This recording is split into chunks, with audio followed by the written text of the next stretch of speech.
আসলে আমরা চাই আমেরিকা ইসরায়েলকে ধ্বংস করে দেয় ইরান। এই প্রত্যাশা কামনা করি, এই দোয়া করি। কারণ আমেরিকা যে যন্ত্রণা দিচ্ছে প্রতিটা দেশে, যে আক্রমণ করছে, কিছু হলেই তারা আক্রমণ করে ফেলে। তাদের স্বার্থে আঘাত লাগলে আক্রমণ করে বসে, কিছু হলেই তারা শুল্ক বাড়িয়ে দেয়। মানে আমি চাই এটা পুরোপুরি ধ্বংস করে দেয় ইরান, ঠিক আছে? মানে আর আমাদের তো মুসলিম দেশের মধ্যে কিছু রাষ্ট্র আছে যারা যারা আমেরিকার 5-4টা গোলাম, এক কথায় গোলাম বললেই হয়। যেমন ধরেন সৌদি আরব, কাতার, কুয়েত, দুবাই, আমিরাত, অনেক অনেক রাষ্ট্র আছে, মানে অনেক পর্যাপ্ত, যারা আমেরিকার স্বার্থে কাজ করে।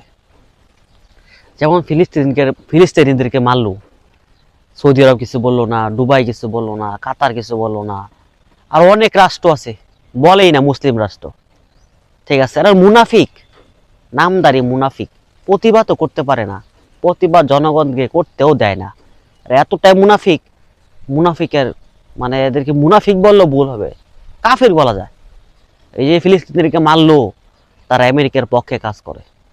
দুঃখজনক, আমাদের জন্য দুঃখজনক। আর আমরা এটা বলি যে আমেরিকা ধ্বংস করে দিক ইরান, ইসরায়েলকে ধ্বংস করে দিক। আমরা অবশ্যই ইসলামের পক্ষে, মুসলিমদের পক্ষে। ইনশাআল্লাহ জয় আমাদেরই হবে।